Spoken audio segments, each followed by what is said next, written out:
Looks like you got it.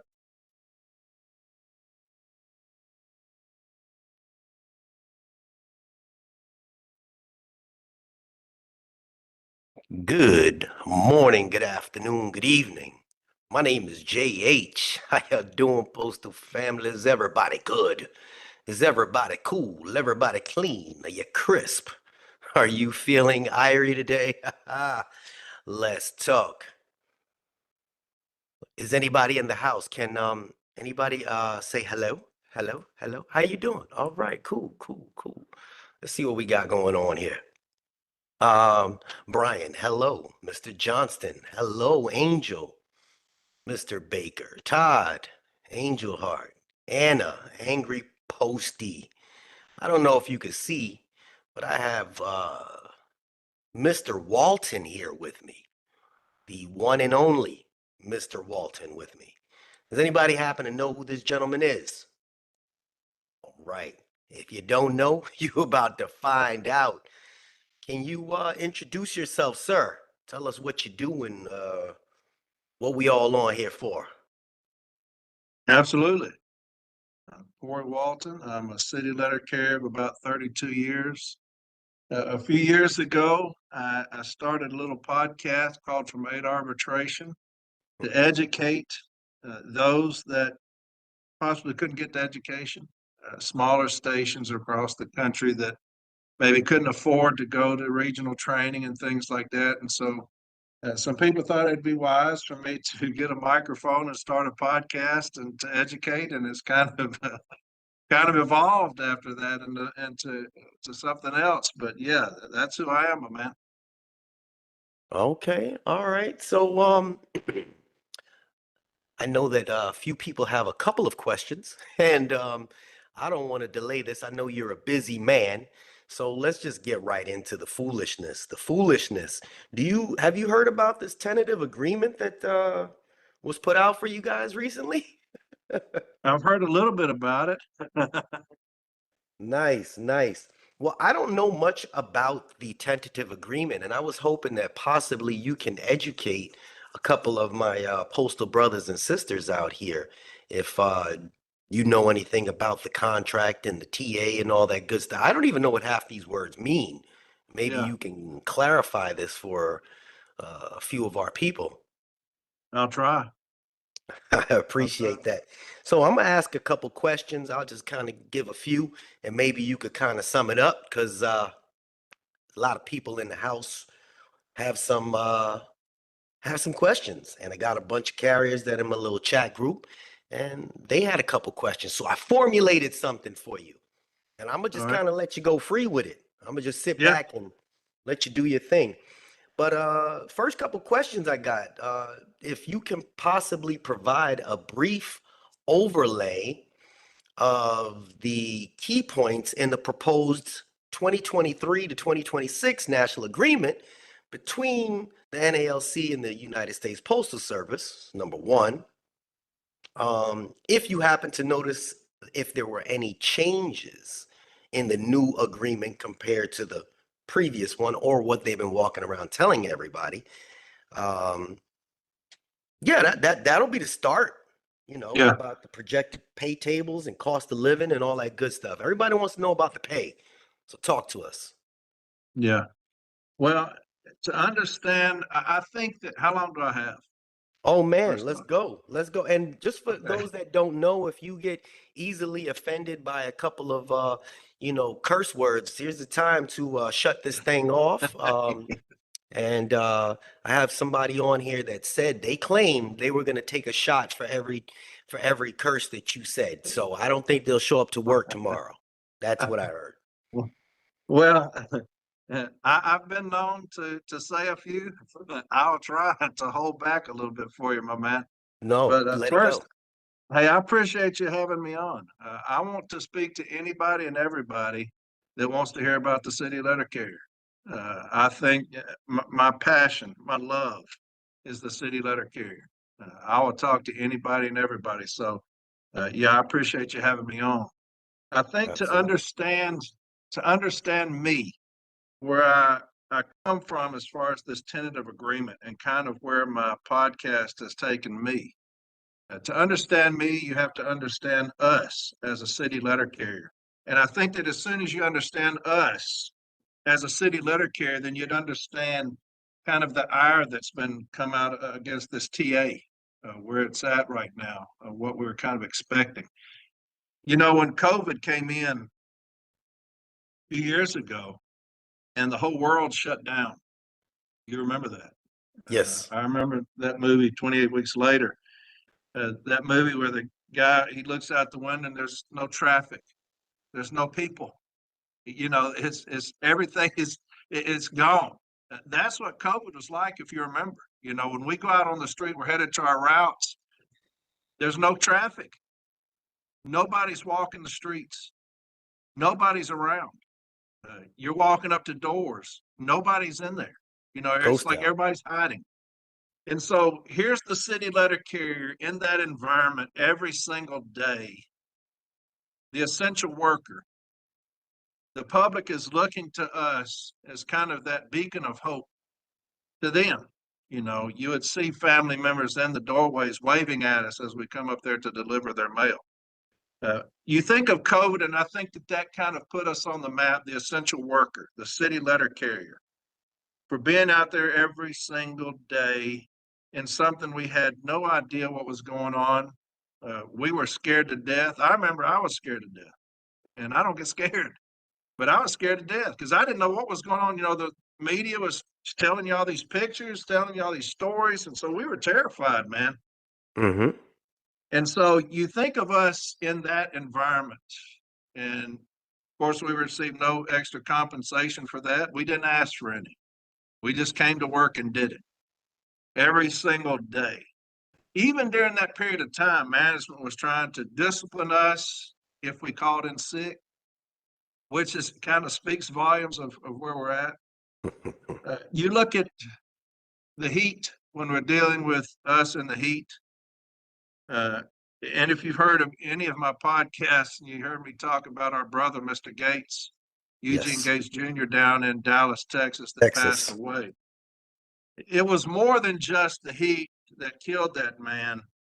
Uh, every day we're in those vehicles in the summer, and those vehicles, if you've never delivered mail, if you've never been in one, they get up to about 130 degrees inside that vehicle. Now, if you think if you just put something in the oven for 6 hours at 130 degrees, what it would do to whatever you put in there. Well, Absolutely. that's us. That's us as a city letter carrier. We're in those vehicles for 6, 7, 8 hours a day at 130 degrees. And that's what it's doing to our bodies. And so in that, we need to take breaks as needed to help us when we get overheated. You know, if you need to go somewhere and get an air conditioning, if you need to go in somebody's houses, which we do. I've had people with swimming pools that I've jumped into because it has gotten so hot. And it's deadly. And so when you look at Mr. Gates, he kind of became the face of the city letter care for me during that period of time. He gets disciplined because management comes out with these new metrics, these stationary events. They don't want to sit in stationary for any period of time. We have to constantly be moving, which is against everything that we've been taught as far as the heat. Take breaks as needed in the heat. And so Mr. Gates gets disciplined for stationary events based off of scanner data. Now, here's a guy that's fixing to retire. You know, him and his wife have plans for retirement. He's worked at the Postal Service most of his life. And so him and his wife are going to enjoy retirement. I'm sure they had big plans of things that they're going to do with them, their grandbabies. And management disciplines this man. He's never been disciplined before. They discipline this man for stationary events. And on the scanners, they're sending out these messages, keep it moving, beat the heat. Keep it moving, beat the heat. And so in his mind, he's thinking, what if I lose my retirement? What if I get fired Right. because of me taking breaks as needed for the heat? And in his mind, I'm sure he's thinking that here, my wife and I have all these plans. I've received discipline for something that my union has told me I can't be disciplined before. So maybe I'm going to skip these breaks so that I don't get disciplined so I can make it to retirement. and my brother dies in somebody's front yard because of that. That's what we deal with every summer, my brother. We deal with those managers that put numbers above our lives. And that's what happens. So when you try to understand me, where I'm coming from on this podcast, and understand the city letter carrier, you have to understand those things. Right. Management falsified his heat training. We call it HIP training. They falsified that training, came out in the news and said, you know, hey, trying to put it on Mr. Gates. Hey, he received this HIP training. And so, you know, he should have known better, only to find out that they intentionally falsified that man's training. Then we find out nationwide they have falsified most everybody's training, HIP training, heat training. You look at if you're in your house and there's storms coming through, and those storms are so bad, you're saying, hey, baby, we might need to get in the closet. I might need to get in the bathroom. The city letter carrier is still out there delivering your mail during that. If you hear of hurricanes and tornadoes coming through, the next day, the city letter carrier will be out there delivering your mail. If you still got a mailbox or a house, we'll still be doing that. When the weather advisory comes out and tells you, please don't go on the streets because the snow or the ice or whatever is so bad, stay at home if you can.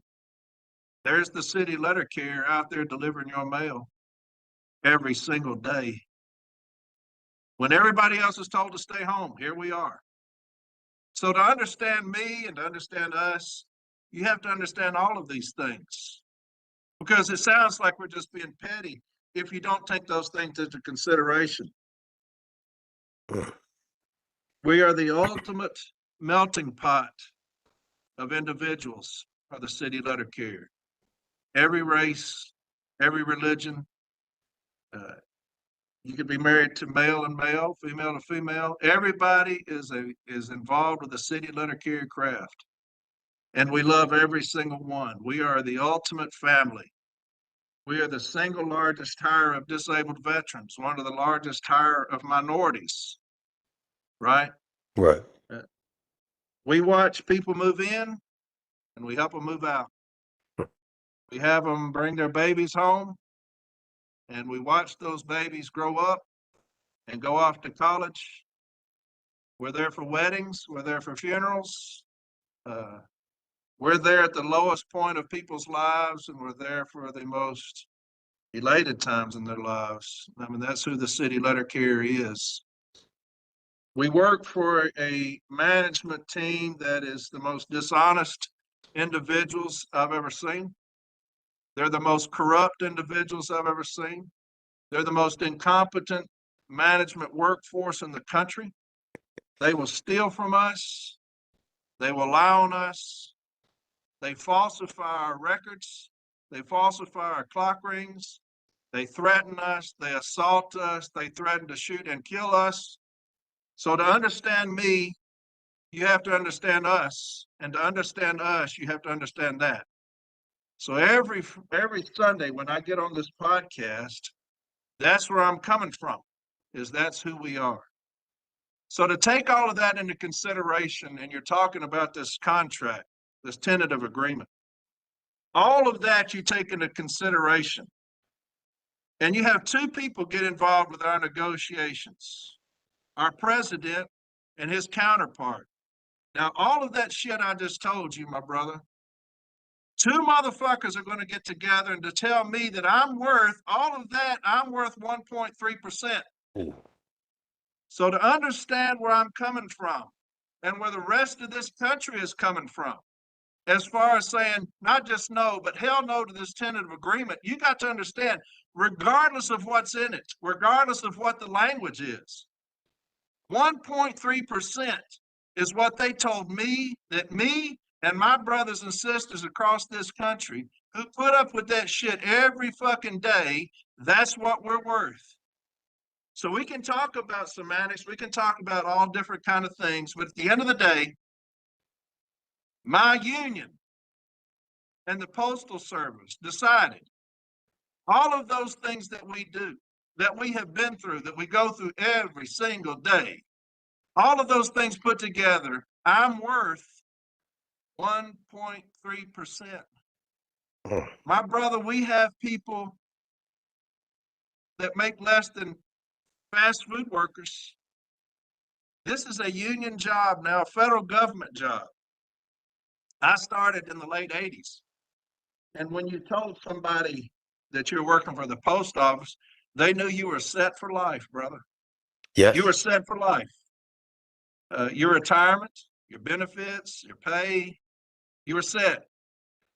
Everybody else has passed us by, my man. Everybody else. We'll get into the tentative agreement, but I've got a president right now who don't know his ass from a hole in the ground. When it comes to negotiating, he put out a little memo the other day talking about how he's a skilled negotiator. That motherfucker had negotiated the first damn thing, brother, for the city letter carrier. So to understand that, to understand me and my people and where I'm coming from every Sunday when people say that I get a little out of whack a little bit by my language, that's why. I love the city letter carrier with all my heart, brother. I will go to bat for them every step of the way. And that's where we're at. That's where we're at. We can talk about some of the things of the tentative agreement that I didn't agree with. So, Ultimately, it's the pay. Yeah, go ahead. so you don't think that the carriers are that fast food workers deserve more than carriers? No, Okay, all right. no. So for those that don't know, my friend here, Mr. Walton, is about to educate you. So get your friends on here, whether you got to record this, come back to this. He's about to educate you on why, what, where, and how.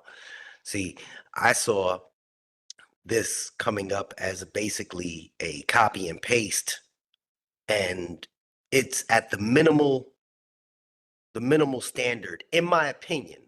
I don't know much about how they do their negotiating, but if he would have said 1%, it would have been a joke. So I think he just added a little 0.3 on top of it just to make it sound good and then threw some numbers together. But again, I don't know these things. I'm sure that you're going to educate us and tell us exactly what it is and why it is and what your opinion is behind it. And let's make it happen.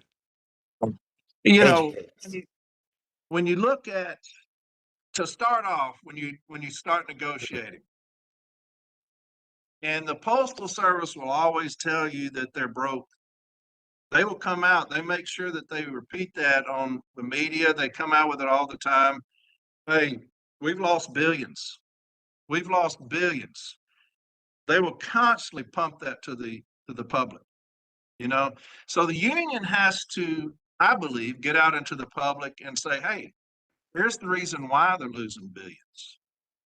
Mm. That should not affect the city letter carrier when it comes to negotiations, because every wound that the post office has is self-inflicted. We receive no tax money. The public needs to understand that. We receive no tax dollars. People say, well, y'all got bailed out. We didn't get bailed out. Back when everybody was getting bailed out, we got a loan. Hmm. We got a loan. We got to pay that Yes. back. So we didn't get bailed out. And so people need to understand that the Postal Reorganization Act 1970,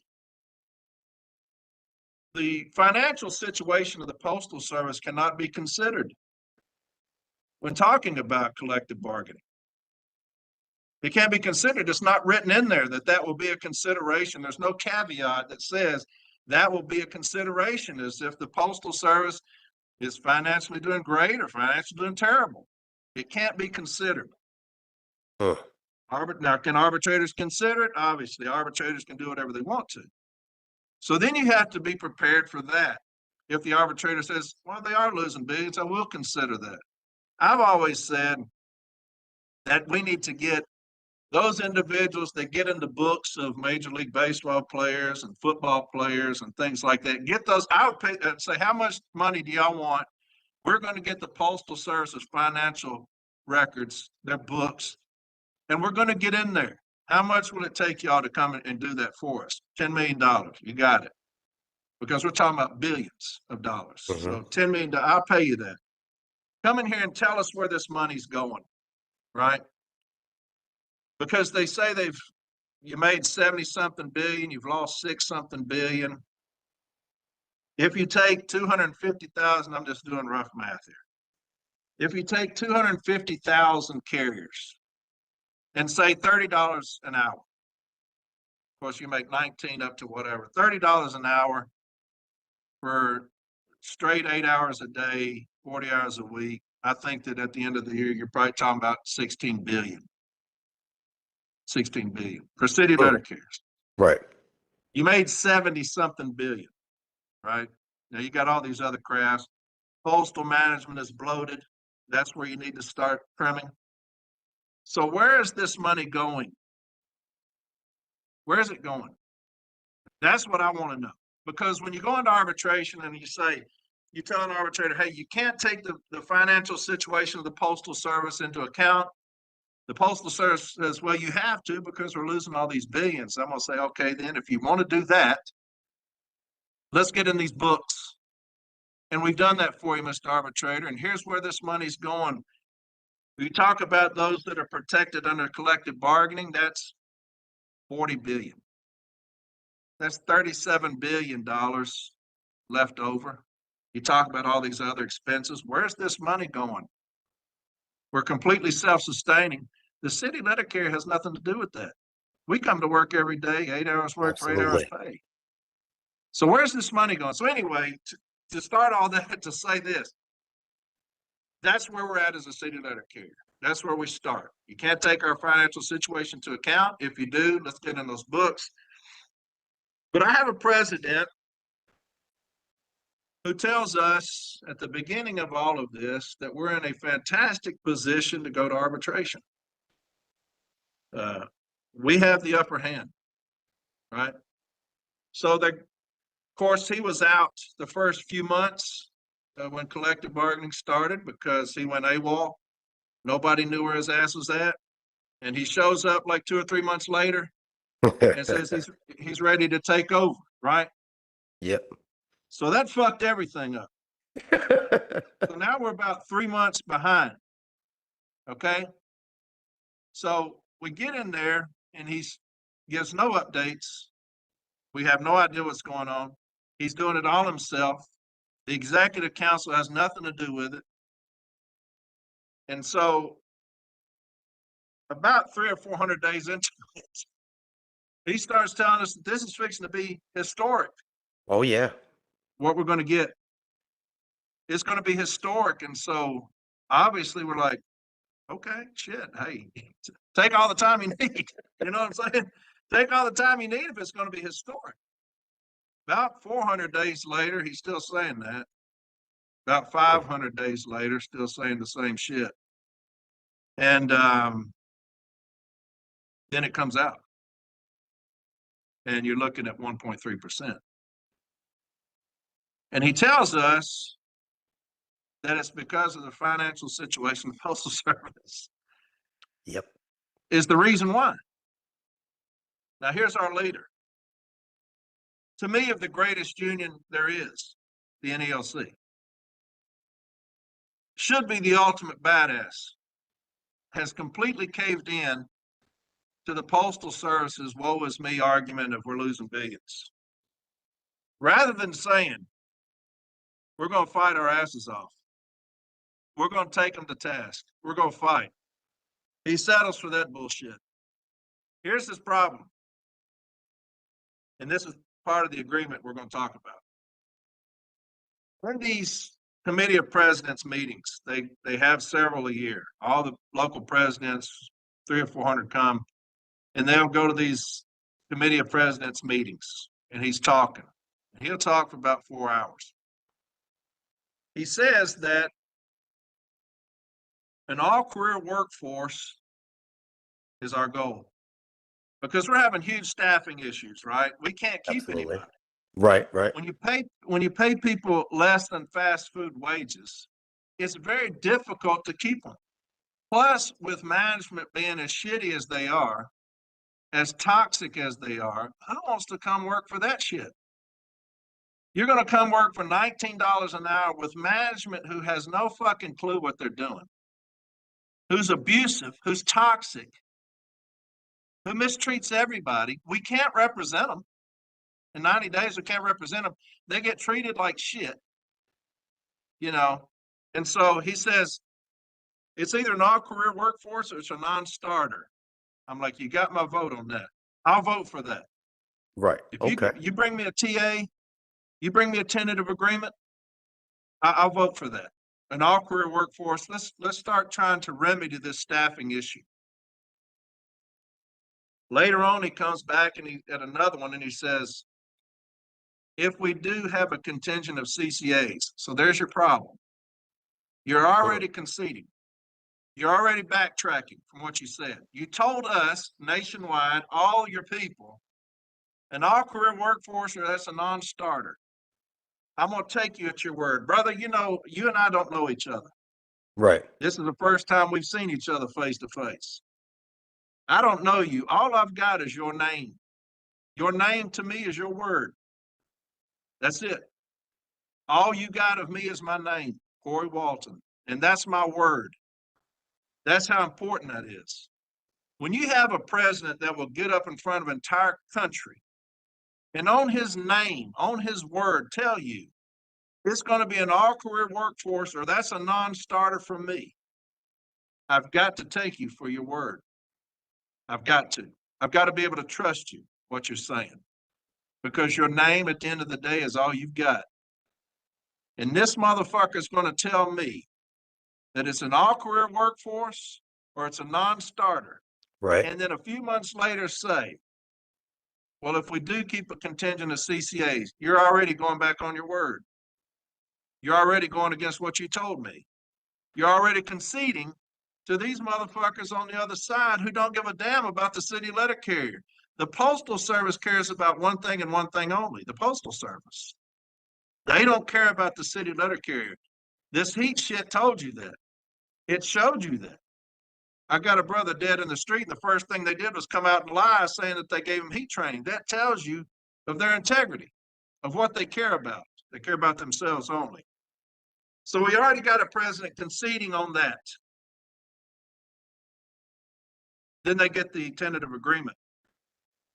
He says, if I do keep a contingent of CCAs, they will come in at a substantial raise.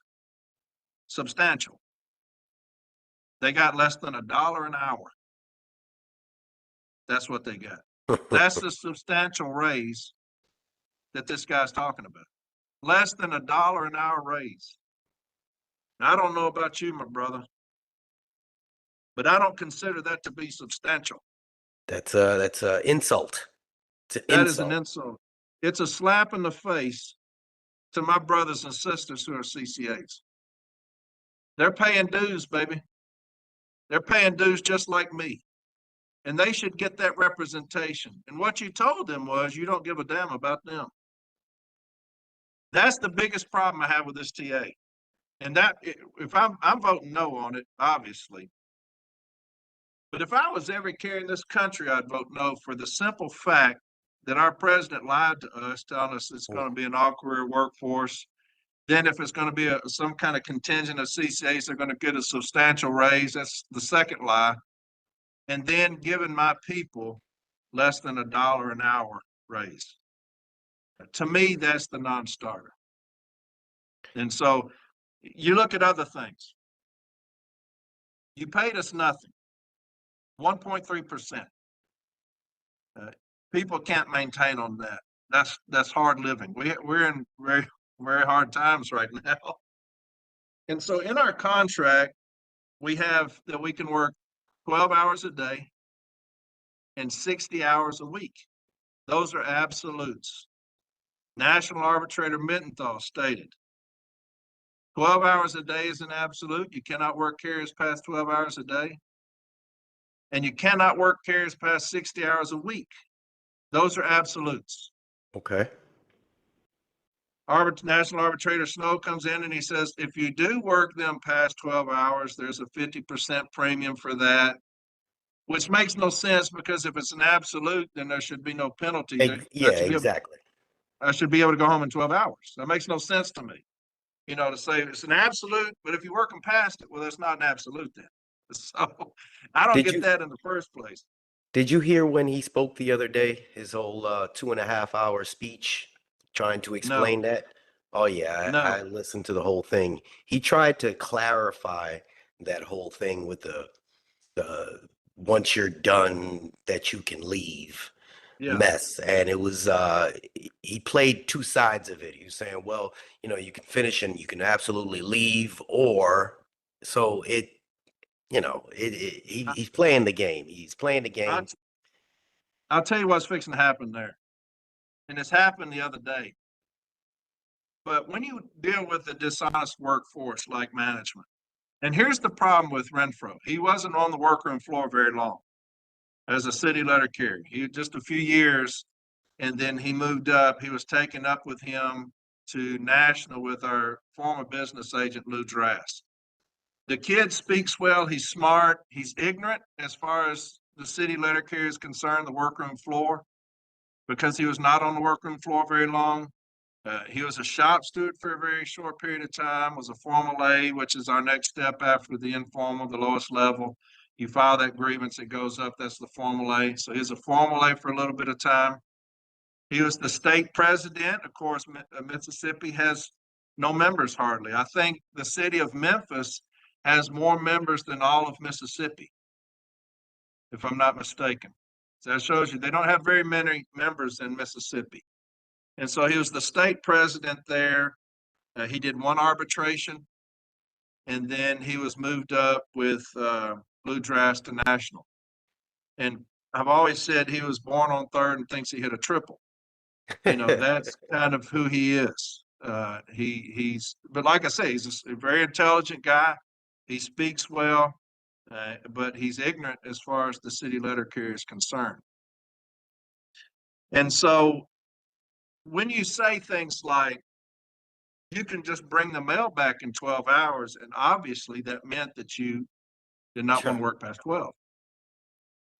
The other day, there was this arbitration that was held here in one of our AOs in Nashville. And advocate came up from Alabama to do it. And the reason it was important to me was this letter of warning was cited in a removal that I was going to do as an advocate. Okay. So he's coming up to meet on this letter of warning that was cited in a removal. And so I had the removal. This other advocate had the letter of warning, if that makes sense. So the letter of warning, management was calling timeliness on it because they say that we didn't file the grievance within 14 days of this carrier getting this letter of warning. How we found out about the letter of warning was when they removed this individual, they handed us this letter of warning. We had never seen it before. And so we asked the carrier, have you ever seen this letter of warning? She said, I've never seen it. So management produces two statements from two supervisors that say both of them were there and saw the supervisor hand it to the carrier. So we had to go to arbitration on that timeliness issue. Now, the advocate was very good for us. He caught them in conflicting statements, and so the arbitrator ruled against them, saying that they were not consistent throughout the letter of warning, and therefore the removal, they had to rescind that as well because now the letter of warning was rescinded. Here's what you're fixing to run into with what Mr. Renfro stated. You're going to have a carrier come back and leave mail in 12 hours, like he said. Well, if you come back and just leave mail, obviously you didn't want to work past 12. You will have management, as dishonest as they are, will write two statements saying, I never saw him, I never talked to him about not wanting to work past 12. He told me that he wanted to work past 12 and just brought that mail back. And here's this supervisor over here that was with me when that happened. Wow. That's what's fixing to happen. He doesn't think about things like that when he says things, when he signs things, because he's not been on this floor to understand how dishonest a workforce postal management is. So you're fixing to have that happen nationwide. Mark my word. Have me back on later on, and I'll give you examples of what's fixing to happen. You don't ever just bring mail back and leave it, like he said do. You It didn't bring mail sound back and logical to leave it. me. Yeah, you bring mail back and leave it. He says, well, if you just bring the mail back in 12, obviously you weren't volunteering. That's idiotic. That's completely idiotic and irresponsible. And you're going to get people in trouble for doing that. So that's where that is. I mean, it's ignorant to say just bring the mail back in 12. Obviously, you didn't volunteer, because you're going to have two supervisors, mark my word, two supervisors say he volunteered to take that. And then what are we going to do? Going to go through it. But then another thing on the 12 and 60 hour, you pay us nothing. You give us 1.3%, right? And then you have these 12-hour limits. They're absolutes. And then you're going to say in this new tentative agreement, we're going to take that cap off. You can work as long as you want to. That to me is as dumb a thing as I've ever heard, for two reasons. You didn't pay us any money, so you're going to say rather than pay you, you can work for it. We're not going to pay you enough to survive on 8 hours of pay. Right. We're not going to do that. But what we will do is let you work your ass to death. You can work 16, 17 hours a day if you want to. We'll take off those caps. And if you want to, work as long as you want.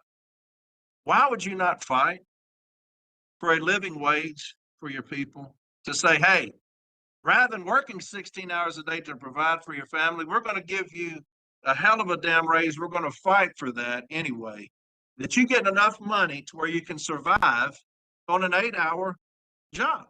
Exactly. We didn't do that. We didn't do that. We said, we're going to take those caps off.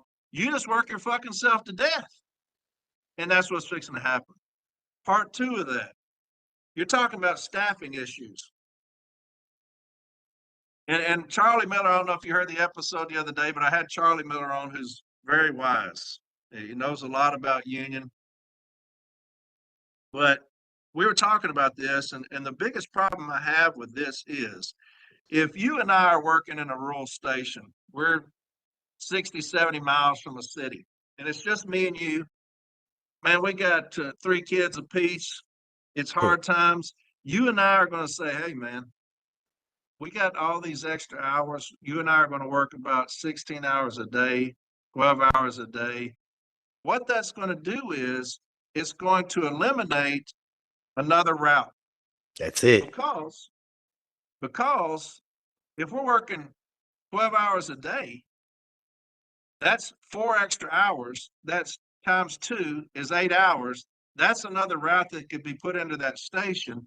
That's another job.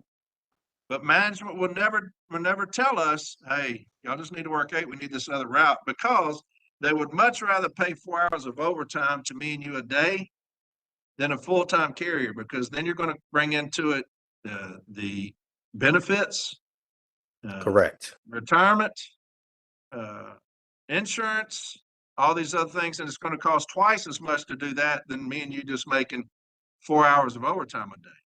So it's you're gonna saying that it ruins the complement that's required. Yeah. So they have a set, You're- for those that don't know, that each station has a set complement of people. They'll say that this station needs 5 career, 3 non-career, and maybe a couple PTFs.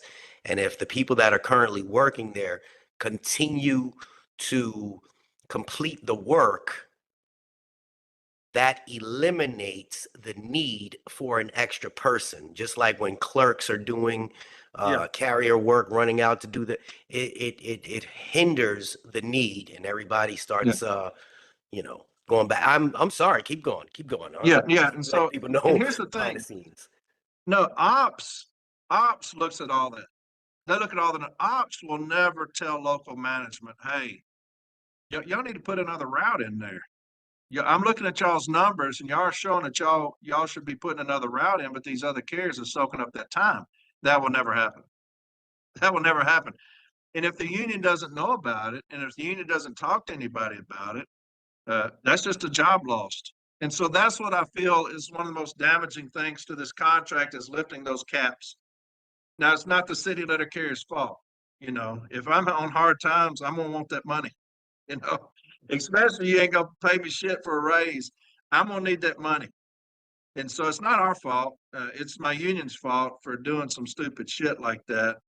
And another thing that I think will be a killer of jobs is when I come in every day, I've got 33 minutes of fixed office time. 33 minutes is built in. So I've got 33 minutes of fixed office time as soon as I walk in. If I take a 10-minute break, I've got 43 minutes of fixed office time, right? So under this agreement, there's an MOU talking about if you're in a route adjustment environment, means, you know, if we got an alternate route adjustment process that postal management and union come into, an environment like that, it will reduce that office time to 20 minutes of fixed office time. Here's the reason when you talk about the ignorance of my president, when he's ignorant about the workroom floor, about the city letter carrier, about what happens to us on this workroom floor. And if you know anything about the history of his ignorance, he signed a memo into existence years back, 1982 and 1983, 1984. And it was our TRAP, our route adjustment process back then called TRAP, TRAP. Right. And in that memo, he puts times in there, which you never do. You don't ever give management a benefit of a time, an average of anything. And one of those things was how many minutes it takes us to load our vehicles, 22 minutes. You don't ever do that because management will then take that time, even though they say it was a parameter, not a standard, they will bastardize that because they're ignorant and they hate us and they're toxic. And so as soon as I saw the numbers on those memos, I was like, why in the fuck would we put times on memos? It makes no sense. Mm-hmm. Because now management's going to come back and they're going to start sending out emails saying, make sure those carriers are loaded up and gone in 22 minutes. They got 2 minutes to deliver a package. Make sure they're being held to that. They got time for certified. Make sure they're doing that. And that's exactly what happened. Nationwide, district managers start sending out these emails to people saying, hey, they got these new standards, 22 minutes to load their vehicles. They got these many minutes to deliver a package. They got these many minutes to do an NDBCU, and they beat the shit out of us because of that. He did not learn. In this new TA, in this MOU, he reduced our fixed office time to 20 minutes from 33 minutes. Okay. Wait, let me clarify. I'm gonna speak on his behalf or whatever it means. Again, I listened to that whole 2.5 hours. He stated that 20 minutes was a base. It wasn't the standard. I have no idea what he means by that, but that's the bullshit. bottom. What he's saying is that's the bottom. They can't go below the 20 minutes. Mm-hmm. You know, you automatically get 20 minutes. They can't go below that 20 minutes. Here's the ignorance of him. It went backwards though, didn't you? According to what you just told me. It went from 33 minutes to 20 minutes. And, you know, he tried to spin it as all these other times went into this other thing. It doesn't matter.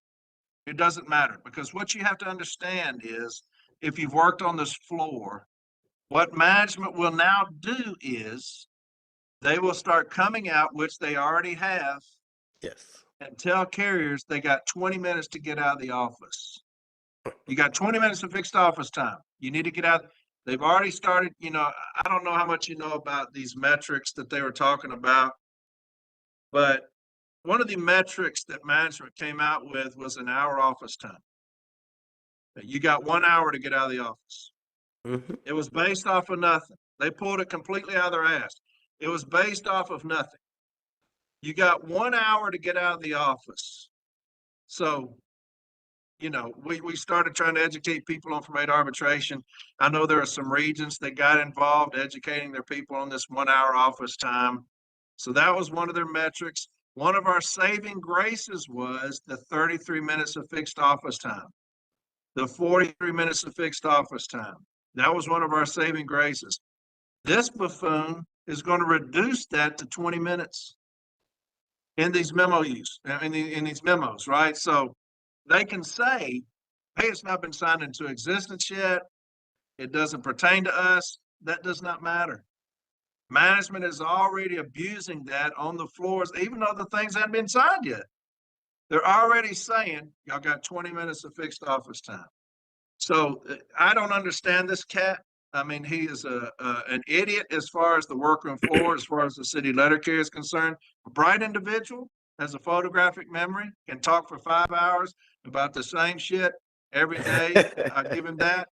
But he doesn't understand us on the floor. And he can't get out of here fast enough. We're going to vote his ass out in a couple of years. Oof. And until then, it's just damage control, baby. I mean, we're suffering because of his ignorance on this here. But I'm gonna give a little side note to the people that are watching. For those of you that are new to carrying mail, it is imperative that you do not come in and work off the clock. Do not come in there and before you scan yourself in, try to get your stuff ready and then come back in and scan in on your assigned time. All you're doing is hurting. You're hurting everything having to do with the routes. yeah, Don't need any runners. Those that do double work, they call you back to the station to pick up an express and then come back and then run back out and still complete your route in 8 hours. Everything needs to be done according to the time while you're on the clock. You cannot give the United States Postal Service 2 minutes of your time. 2 minutes of your time added a bunch of 100,000 carriers. It's a lot of money on a daily yeah, basis. So please, once you walk in that door, before you touch anything, please clock in. Please clock in. yeah. Continue, And sir. management will let you work off the clock for an hour a day Oh, if yeah. you want to. You're not being paid, and that route's not being paid, if you know what I'm saying. Mm, But when you look at when they first came out with the projections, this is what you're going to be making each step. This is what you're going to be making.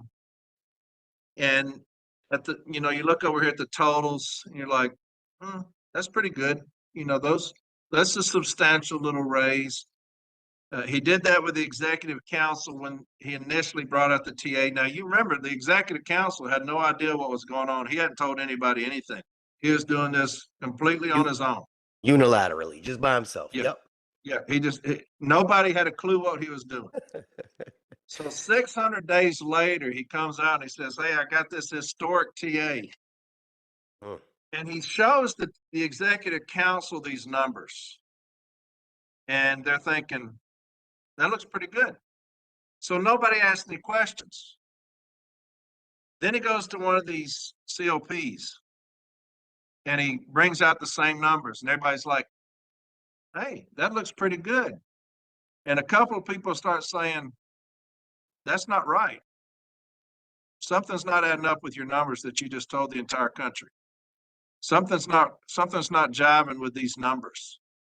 So more people start looking into these numbers, at these raises that he says he bargained for, hmm. that he did, and realize that he is including our step increases in these raises, as well as projected COLAs. He's guessing what the COLAs may be based off of current inflation. And so people start saying, hey, brother, are you including our step increases in our COLAs? And yes, he was. So he's trying to sell this TA on another lie. He just can't stop lying to his constituents. He can't stop lying to the city letter carrier. Mm. He's no different than management to me. They lie to us. They cheat us. They steal from us. This motherfucker's the same way. Mm. He's lied to us over and over and over again. And hell, we got carriers that are still kissing that ass. And motherfuckers just gonna lie to you. You lie to me once, you're a liar. You know what I'm saying? Oh, And man. so I don't care what it takes, how much time it takes to get in between steps, how many steps we lost here, how many steps it takes to get to this. I don't give a shit about that. You lied to us. You continue to lie to us. You're not worth the fucking, seat you sit in, as far as I'm concerned, because you lied to my people. And anybody that does that, you've lost me. I've been doing it too damn long, brother. I've been doing it 32 years. Oh, 32 years I've been fighting. I've been a steward since 2006. But I've been fighting too damn long for my people to have this clown come in here and do what he's doing. Just tell us the truth, man. If you're not going to be able to do anything, just say, hey, due to the times, man, this is all I'm going to be able to do. This is all I'm comfortable doing. Don't come feed us a line of shit about this thing is historic. Don't come out and give us fake numbers trying to say this is what you're getting. This is what I bargained for when you didn't. false hope. Yeah, just be honest with us, man. I've always said, if you fight for me and you lose, I got your back. I got your back. Just fight. Fight for me. If you're a cowardly son of a bitch like this guy, I ain't got nothing for you. I ain't got nothing for you. I just want you to fight for me. Fight for my brothers and sisters. That's all the city letter carrier wants, man. You fight and lose, we're going to pick your ass up. We got you. That's You it. do this shit, you lie to us, do what you did to us, talking about historic, did my CCAs like you did them. I ain't got no respect for you, my man. In my opinion, I've been following it. I speak about the same exact thing you do, in a different way. My opinion is I called him a lapdog. He rolled over and let management, rub his belly. If he negotiated that, a lot of people don't understand the process of negotiation. You're supposed to come in with a big number, they come with a low ball number or nothing, and then you kind of work your way to the middle. If that's the best that he got from negotiations, I'm curious at what they offered. You know what I mean? What did they offer him at all? Because if he Here's came, go ahead, I'm listening. here's what I heard, and this is what several people that went to one of his things said to me and said on the internet and said in public. They never offered anything. He's the one who brought that to them. He brought that And that's what 1.3 to them. he's the one who brought that. They did not offer anything. He's the one who brought that. He made the one and only offer. And that was what he said. Now, if that's not true, if I come back and find out that's not true, I will get on mine and I apologize for that. But too many people have said, matter of fact, I think that it was on, I don't know if you saw that video on More Perfect Union that they did about the city letter carriers. It's got about 2.5 million views. But one of the people that was on that said that he had come out and told them that he's the one that made the offer. They didn't. He offered that bullshit, and they took it. Now, why would it take you 600 days? To come with that. That's day one shit. That's day one. Here's another thing. People want to talk about negotiations, and all through all this shit on the internet, on social media, people were praising him, saying he's fighting them. You got to give him leeway. He's fighting them. They're coming with all these lowball things. Now they don't know anything because he didn't tell anybody anything. Nobody knows anything. It was completely private. You gotta praise him because he's fighting them. They're he's lowballing us. They're lowballing us and all this shit. To me, if I'm going to tell you, the city letter carrier, hey, it's a non-career workforce or nothing at all. On day one, when I go in there and talk to the Postal Service, the person I'm sitting across the table from, on day one, not day 600, on day one, I'm going to say, hey, here's what we got. Everything else put aside. I need an all-career workforce or we're going to arbitration. We can't do that. I'll see you in arbitration. That's how that works. So if you're going to tell me that you're some skilled negotiator like he put in that little newspaper he wrote. He's some kind of skilled negotiator. You go in there and you tell them. I've already told my people it's an all-career workforce, or we're going to arbitration. We can't do it. Okay, let's pick a date to go to arbitration. That's what you do. Right. Be a man of your word. Win or lose. At least you Your word fought. is all you got. Yeah. At least you went out fighting. Yeah. Yeah. Hey, let's go out on a shield, baby. You know what I'm saying? Let's run this shit. That's what I say. never heard him really say that he fought for anything. Didn't fight for a damn thing. You know, I listened to Didn't all fight his different speeches. I never heard him say, "Yeah, I had to fight hard for this." He fought harder for the Postal Service than he did for us. Mm. And that's a fact. He fought harder for the Postal Service because everything he has said since then is the financial situation of the Postal Service. I don't give a fuck about the financial situation of the Postal Service. That's none of my concern. I come in every day and I deliver the mail that I've gotten, and then I go home. That's my concern. As a union, I'm not concerned about the financial situation of the Postal Service. I'm concerned about one thing and one thing only, being as I'm the agent of the city letter carrier, and that is, are they making a living wage? Oh. Are they happy when they come to work? Are they working in a toxic working environment? If they are, what are we doing about that? What about our non-compliance? Are grievances being paid timely? No. What are we doing about that? This motherfucker hadn't done anything about anything. He don't know shit about shit on this workroom floor, and he's supposed to be some skilled negotiator in there negotiating what? There was no negotiation going on. He said he gave the offer. What are you negotiating? What is he skillfully negotiating?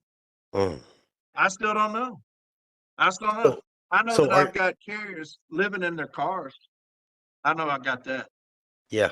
I know I've got union halls putting in showers for those carriers that are living in their cars. I do know that. I know that I've got carriers making fast food wages. I do know that. Those are facts. And so, you know, as long as we got that, you'll have me getting on there every Sunday cussing these motherfuckers out. Oh. So, how are you going to vote when you get your ballot? Just curious. Well, after I thought about it for a while. Oh, man. It wasn't even the 1.3%. I was already going to vote no when I heard what happened to my CCAs. Okay. When I heard what happened, if they gave me a 10% raise instead of 1.3%, on my life, as God is my witness, if they said, we're giving you a 10% raise, but the CCAs are getting less than $1, shove it up your ass. As God is my witness, on my life right now, I hope he strikes me dead. If I would have heard that, I would have said no. You cannot do those people like that. If one's injured, we're all injured. That's what it's supposed to be when you're in a union, right? That's the reason you have that fist. Right. That's the reason the fist is a symbol of the union, because we're all the same. We're all in it together. As soon as I heard that, it was a no for me. It didn't matter what else was in it. I don't give a fuck what else is in it. I didn't have to look at anything. So it's a no from me. It's a no from me. But do you think that he tried to fight for anything? I mean, obviously no, but you think he tried to fight for anything when it came down? I know he makes a big chunk of money, and my main concern is everybody's suffering now. Everything that you just mentioned, they're all suffering today. There's no immediate relief. He speaks about that 1.3% over the span of the contract and how much they'll be making and cutting or shaving a couple steps off. I did not, and maybe I'm wrong, you can correct me. I didn't see any immediate relief from $20 starting. Okay, we're going to start you guys off at 25. Hell, 24. Just say something. I didn't see anything. I don't know if he tried to negotiate for anything. Is there something that I did not? I mean, I tried to read it the best I could, but here's what I don't understand. I'm glad you said that. Here's what I don't understand. If he gave the one and only offer, like he told individuals he did, he also told us in one of the COPs or one of those WebExes that the CCAs are making 19 something dollars an hour. Okay. And he said, I wanted to give them a substantial raise, but to do that, I'd have had to taken some away from the top half, and they wouldn't have gotten as much. So I had to take, they had to get that $20 for them to get just a little bit more. So it was kind of a game. If that's the case, how'd you make the only offer? Who you counter offering? Ooh. You made the only offer. So I don't understand that. If you're in arbitration, you would have just got caught lying, and I would have just impeached your testimony right there, because I said, hang on just a second. Hang on. You're saying that you made the only offer? Yes. Then who was it you were bargaining against so skillfully when you Right. said that if you were to give them, the CCAs, more money, you would have had to taken some off the top half? Who are you bargaining with? You made the only offer. He unilaterally fought against himself mentally, or they gave him an ultimatum. You know, He's got, I guess he's got dual personalities. He had somebody in his head that he was bargaining against. I don't know. there's obviously a lot of speculation behind the scenes because, he kind of skated on a lot of personal charges for his own personal things that he had going on. They feel Yeah, like, he may have had, some unnecessary ultimatums in order to uh continue holding that position. That's maybe. speculation, Yeah. but Yeah. And we won't get into speculation. It wouldn't be allowed in arbitration. But, anybody who's dealing with alcoholism, my brother, I'm going to fight for them. hmm I've dealt with it too many times in arbitration. That is a demon. It is yes, a beast, and it is a disease. Both parties have acknowledged that it's a disease. Anybody who's dealing with alcoholism, I'm going to fight my ass off for them. That's just who we are as a union. The problem is that when he was being put on the ticket as president, our former president, Fred Rolando, put him on the ticket.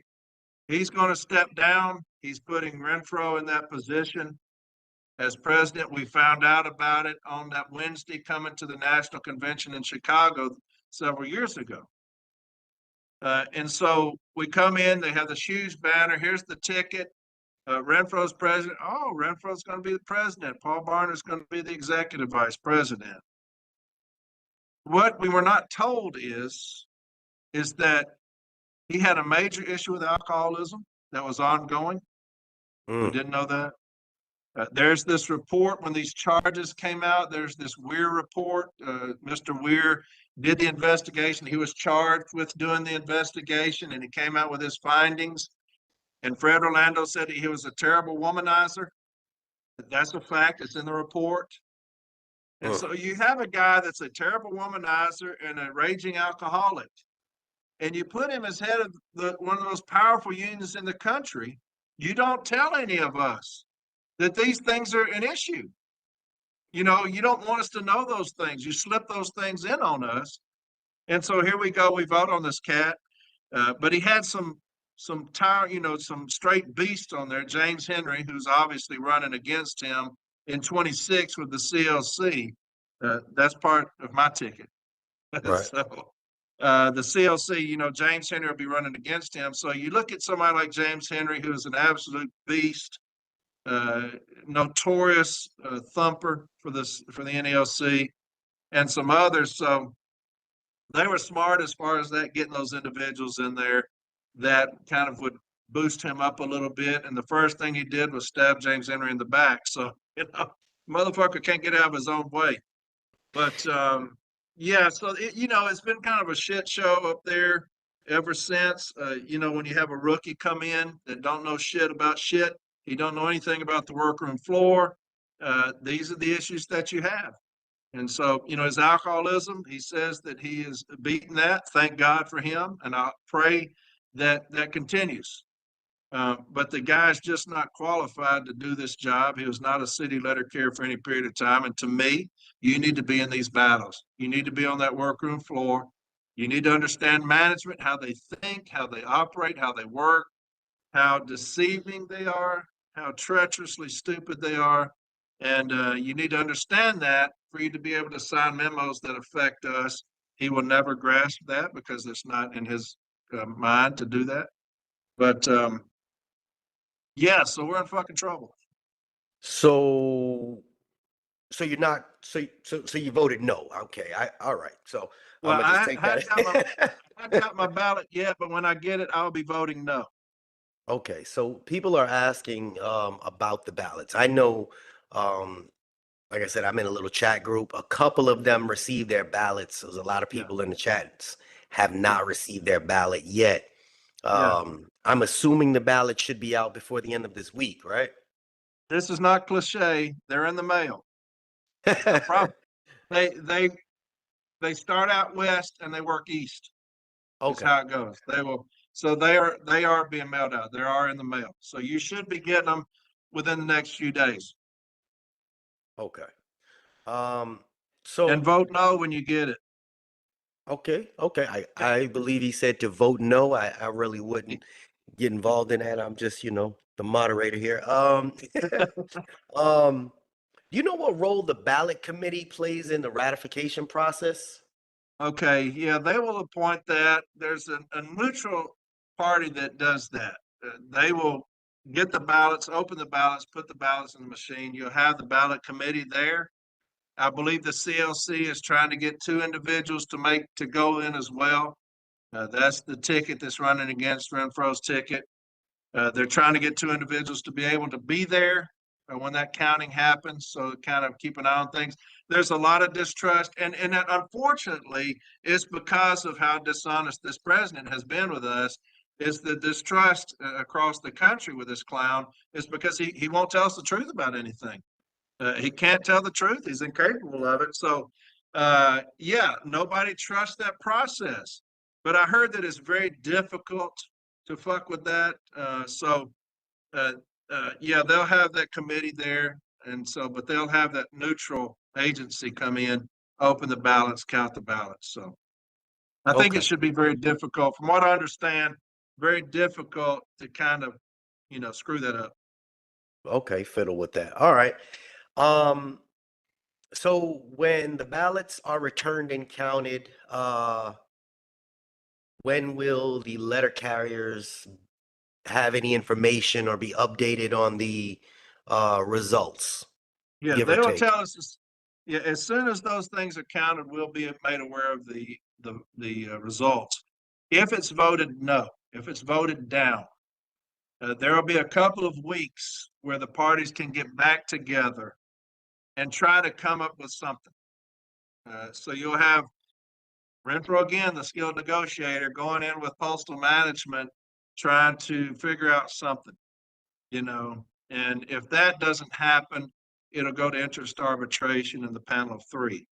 And then we'll put on our case, they'll put on their case, and then we'll see what an arbitrator says about it. Okay. Um, in the long run, to sum this up, if the if the letter carriers accept this agreement, they just happen to vote yes on this Mhm. agreement now, um, do you think it'll have an impact on future tentative agreements and negotiations? Well, here's what I've always said, and that's a great question. Here's what I've always said, and I put this up on social media the other day. Management will always offer us a dime, and we will take it because we'll be scared to make a nickel. And that's where you're at with this. One of the most profound things ever said, and I don't know if anybody's ever thought about the meaning of this, is bird in the hand is worth two in the bush. You've heard that all Yes. your life. A bird in the hand is worth two in the bush.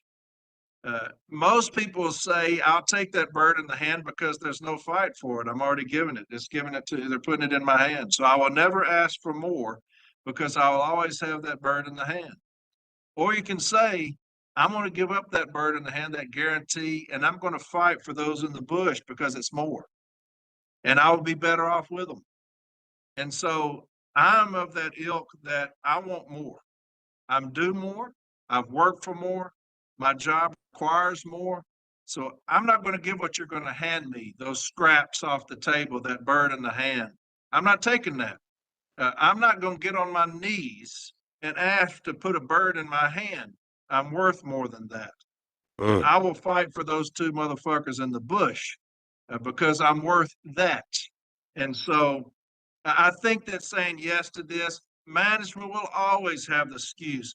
The Postal Service will always have the excuse of we're broke. We don't have any money. We're broke. And when you got a guy that's a skillful negotiator that negotiates with himself, you're going to have this shit every year. You'll have them offering us a pittance, scraps off the table because you voted for it last time. You'll take it this time. A lot of fear mongering going on. President Trump's in office. He's going to privatize us. He's going to come in and he's going to directly affect the collective bargaining. Don't pay attention to any of that. Don't pay attention to any of that. You fight. Get up off your knees, stand on your feet, and fight these motherfuckers. That's what you do. You fight and you keep fighting and you don't stop fighting for what you think is right. Even if you lose, you have fought the good fight and you have fought for what you think is right. And that's what you do as a union. What is right by my people? More money. Motherfucker, let's go. What's right for those CCAs? More money. Motherfucker, let's get at it. That's what you do as a union. You don't come with scraps to your people and say, hey, take this here, these scraps, because they don't have any money. Fuck them. That's their fault. They can't manage. They don't know how to manage this place. They can kiss all my ass on that. I'm fighting for my people. And that's what we need. You know, you say yes on this, they're going to bring that same weak ass shit to you the next time. And that's what's going to happen. Oof. Oof. Well, I'm gonna have to go That's to my church. opinion. Gonna go to church when I leave, when I get off of here. Listen, Postal family, if y'all are not getting the message, I mean, Corey's delivering the message. There's a couple things. Can you tell me what your channel is while I have a bunch of people on here? Your YouTube channel? Well, they just started that. I'm not as advanced as you. Okay. I don't have all this stuff. I got You got I think it's Corey Walton, right? Is that what it is, or is it a-arbitration? it is going to be from a-arbitration. Anything about me is going to be from a-arbitration. Okay. So if you look up the podcast, it's from a-arbitration. I've got Mallory and Cole. They're my social media people. They're starting up a YouTube channel. It won't be until late January. That'll be up. And maybe you'll have me back on one day and we'll talk about it. It's But up. I've been sharing your videos, your podcast on your is it up? yeah, see? Well, hell, I didn't All know. right. All right. So anybody that's watching me right now, it's imperative that if you don't have a podcast with Apple, I don't have Apple products, you can go to his YouTube channel and just listen to it, you know, with one ear when you're at work, because you can't have both And earbuds in. hide that. Yeah, just hide it in your ear, you know, one earbud in while you casing your mail. Go to Ada That's a whole nother Arbitration. episode, brother. Oh man, we're gonna talk. We're gonna talk. You can follow him as well on your podcast. Well, I don't know much about podcasts. Yeah, from a-arbitration. You can go to from a-arbitration.com. It'll have all the episodes up there as well. But if you Google from a-arbitration, it's going to bring up all of them. So it's very easy to find. Okay. Okay. So Postal family, I don't know. I know I'm very animated when I talk, and sometimes people don't get my message. But when I say change the culture, for those that don't know, here it goes. Change the culture or embrace the suck. There you Choice go. is yours. It's as clear as day that all the decisions from here on out, your current situation and your future depends on you. If you accept anything right now, that's what you're gonna get later on. You just have to. You have to raise your voice, stand up for something, or fall for everything. There is no way that 1.3% should even have been brought to you in your historic tentative agreement. You may not know, Corey, but I have my daughter's a carrier, my son's a carrier, my sister's a carrier as well. So I'm not gonna say I speak on their behalf, but my Christmas looks different this year. Okay, they're not giving me gifts the same like they did a few years ago. Because it's a joke. It's a joke. And like you said before, I covered all those topics with Mr. Gates passing away and other carriers passing away.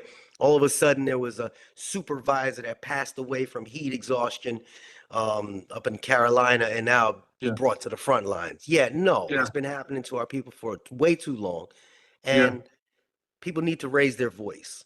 So please, for those that need to get educated, I talk a lot of shit, but this man will educate you. Listen, please go check out his channel, subscribe to his channel, share his channel with friends. It's definitely, I listen to everything. I just sit there and I listen. I'll fall asleep listening to a podcast and then wake up when I hear something good.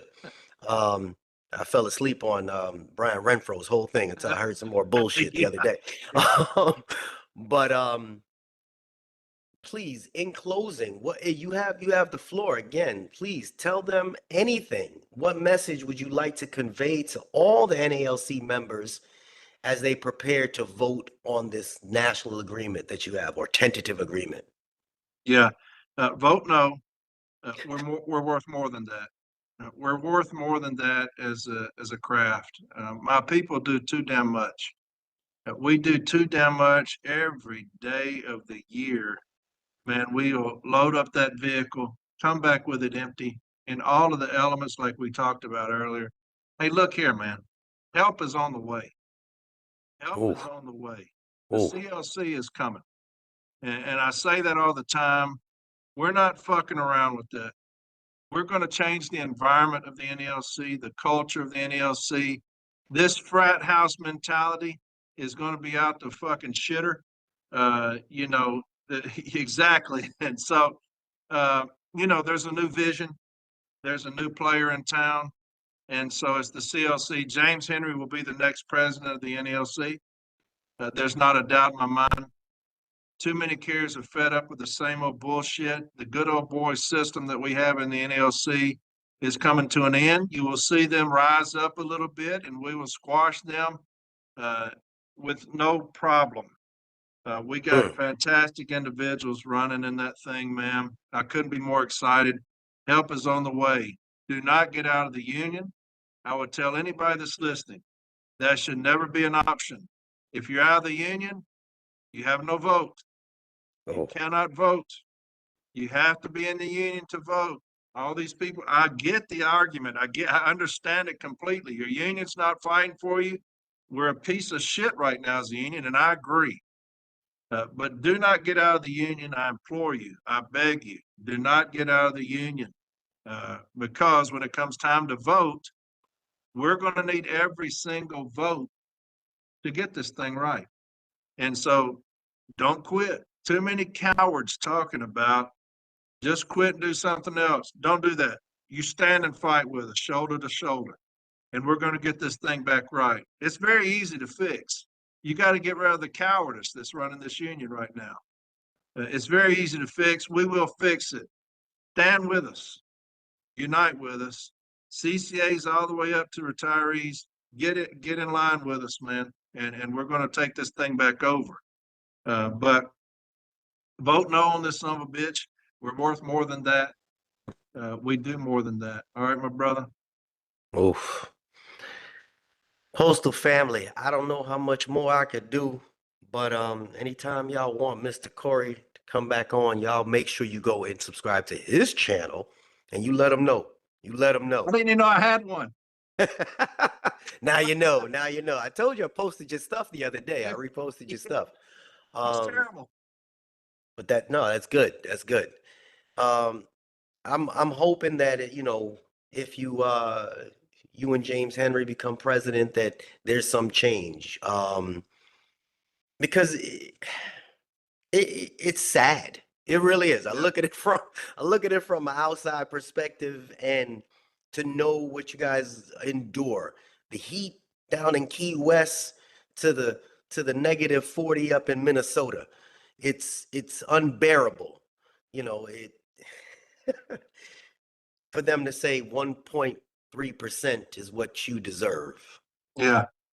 It's a total slap in the face. It's an Yeah. insult to every single carrier, because if you accept it, they're gonna treat you like Brian Renfro over there. That's it. They're gonna treat you like that. I don't know what else to say, man. Yeah. Corey, I truly appreciate you coming on. It meant a lot to me. I was a little nervous. That's why I said, do your thing. And there's no shame in that. I'm letting everybody know I was a little nervous when Mr. Corey Walton came on, because the intelligence level is up there. But I needed him to really educate the carriers and let you guys know that y'all deserve better. You deserve more. I don't just bark. There's a reason behind it. All Yeah. right. Last Well, word, sir. I love you, my brother. I appreciate you, man. I appreciate you having me on. I appreciate everything you do for us, getting us out there every week to those people. And anybody that's going to do that for my people, I've none but love for you, man. I appreciate it. Anytime you want me on, brother, you know my number now. Just give me a holler. Absolutely. Thank you very much. All right, brother. Postal family, we'll chat with you guys later.